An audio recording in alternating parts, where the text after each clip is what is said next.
Okay, hate is a strong word, maybe more like repetitive, annoying, tiresome. I'm sure all of you out there have something in your life where you are particularly knowledgeable in, whether it's a fashion, a hobby, a skill, and you get so tired of people asking you specific questions, and when you hear it, you just want to roll your eyes and give up. But it's not fair to the person asking it because it's entirely new to them and they don't know and they're just looking for answers.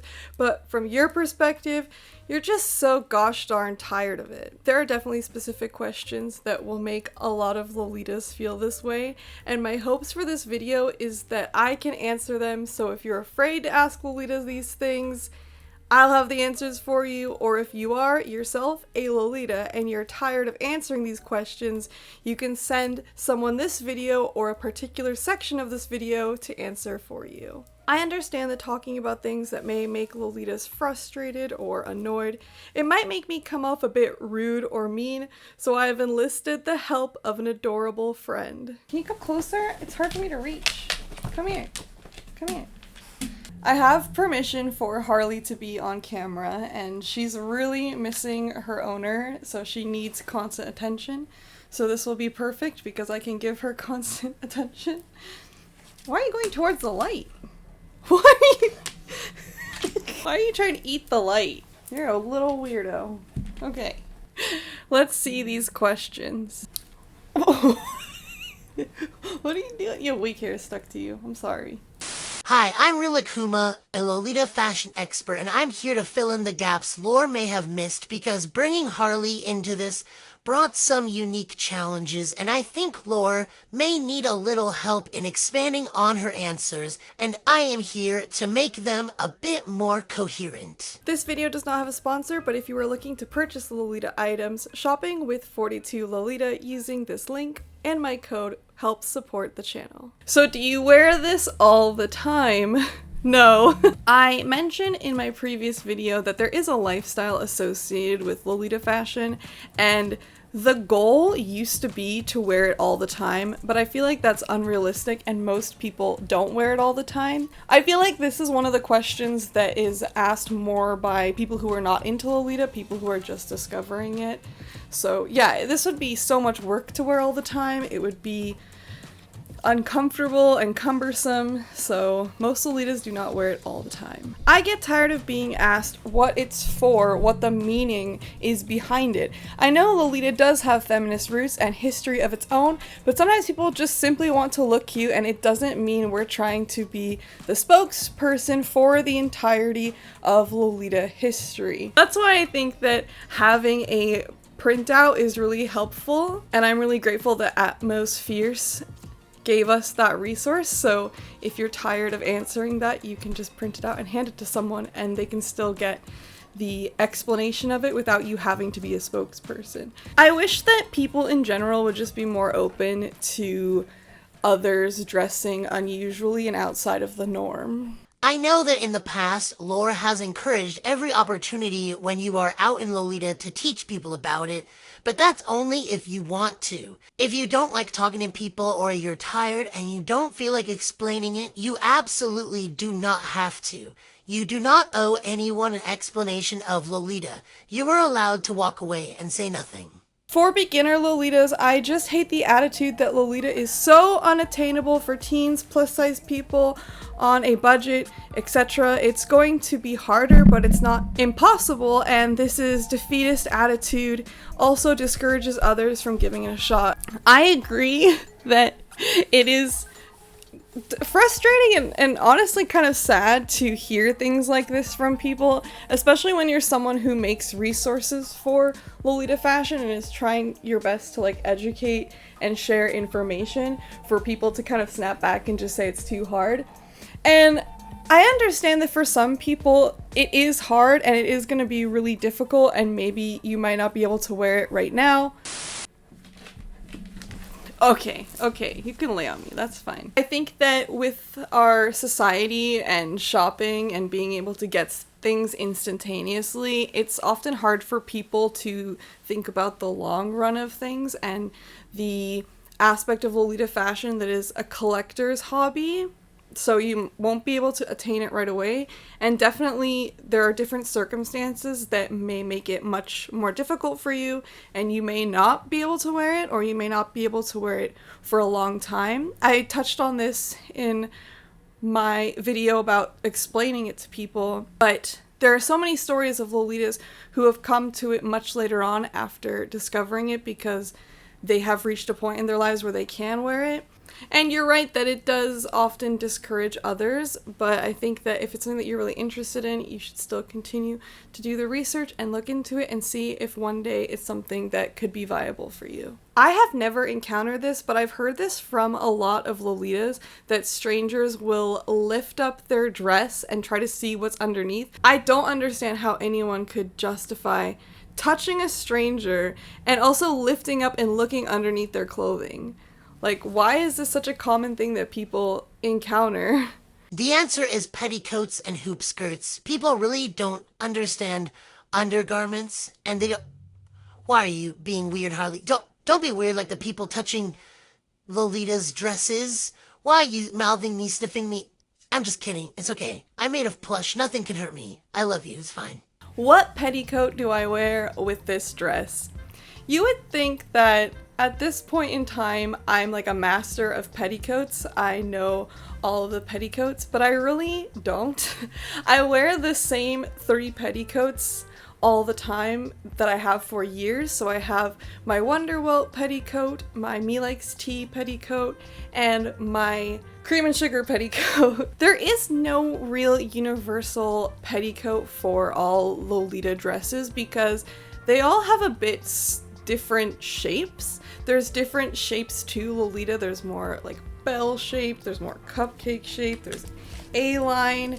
And if you stick to the same like brand, the same type of dress shape, then you can get one petticoat. For me, I generally stick with all that cupcake silhouette, that really sweet Lolita angelic pretty style silhouette. But that shape won't work with every dress because if it's longer, then you're gonna have this like drop off where you see the shape of the petticoat and then it just goes straight and looks kind of odd. Your height also plays a factor, and like where you wear it on your waist versus like your hips, you can kind of play around with that.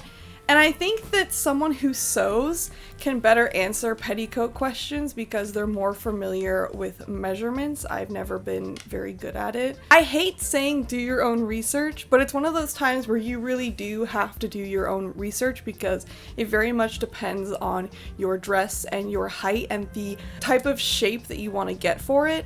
I find that Me Likes Tea has an option for pretty much everything, so they are a good site to look for if you want Lolita petticoats. I know there's also a Taobao brand that is really good. I think it's Aurora and Ariel. You are so close to the microphone.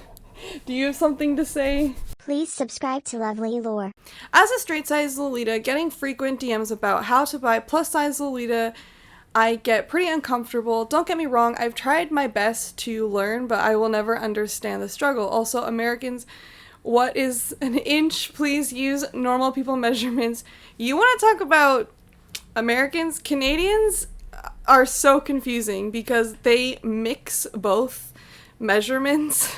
There are a lot of things in Lolita that you don't think about until you encounter them, and I think that that's why it's important to have so many different representatives of Lolita fashion, because all of these specific needs can be addressed. I kind of disagree with this submission because I don't understand why it would make you uncomfortable to receive those questions over and over, even if you don't have all the answers. I think that it's important to have the resources to send someone.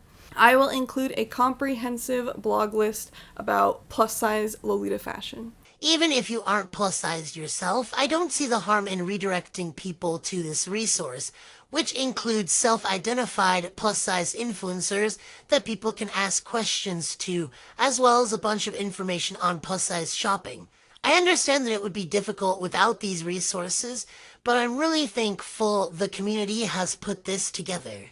Where do you get your clothes from? And then I love that this person included an uwu face. I feel like everyone who wears alternative fashion gets tired of this question. Fortunately, at this day and age with Lolita, we can just send people to places like 42 Lolita, which is really easy to shop from. It's like any e-commerce website. I think that resellers are really easy for that because there's all different levels of interest people will have in Lolita, and some of them don't want to learn all of the different shopping services and all of the different things to follow. It's always nice to have a quick answer to just throw out, whether your dress is from there or not. I think that also Closet Child and Wonderwell are good quick answers. You don't have to give everyone a full explanation.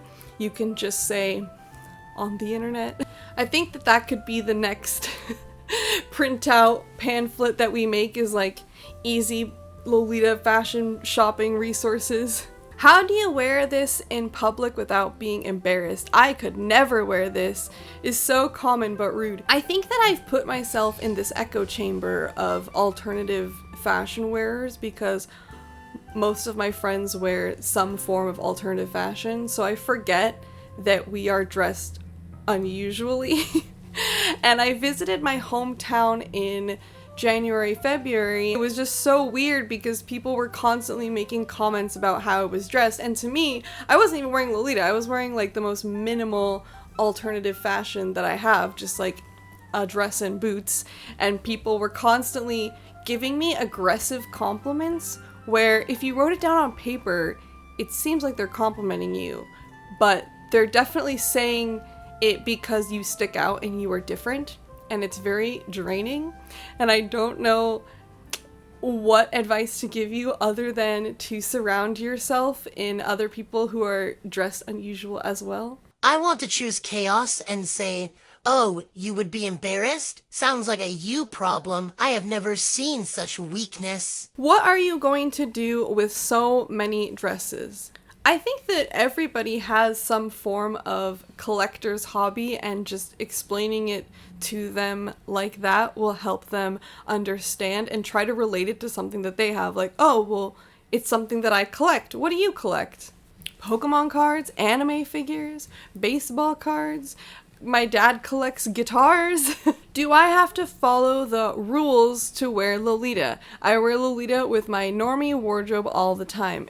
Ultimately, it's your clothes. You can do whatever you want with them. I really admire people who can mix Lolita pieces into everyday or other alternative clothes and have it worn in a way that's not necessarily a Lolita coordinate.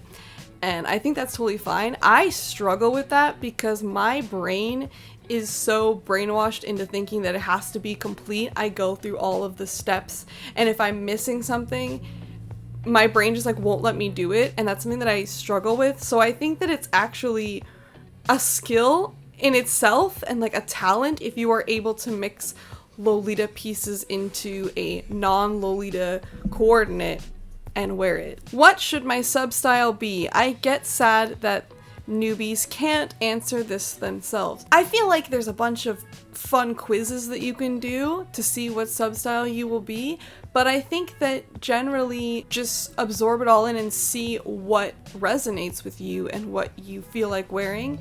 And a lot of times you'll find that you start off in one substyle and you actually don't like it and sell it off and try out something else.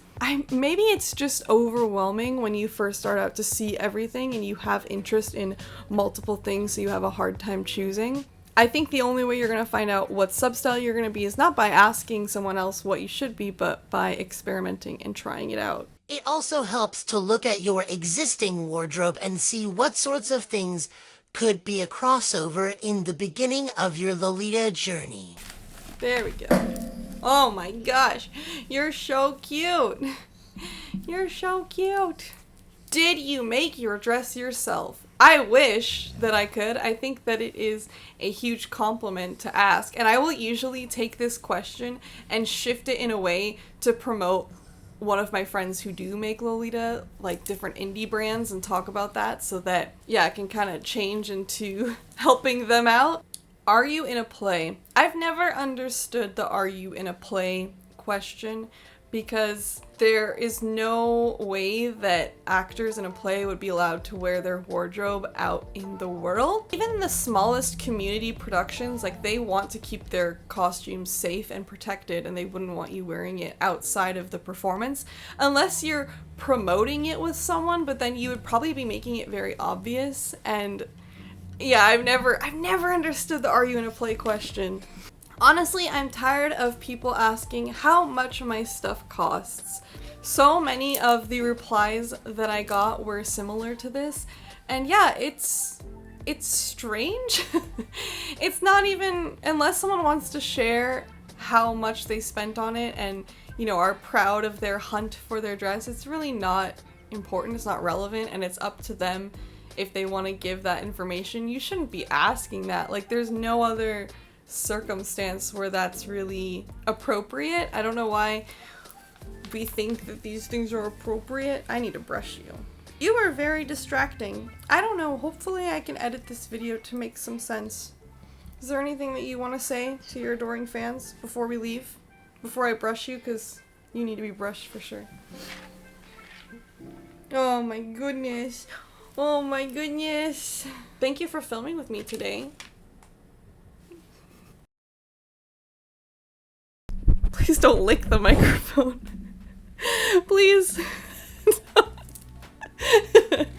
This might be more challenging than I thought. Oh my gosh. Oh my god. Okay.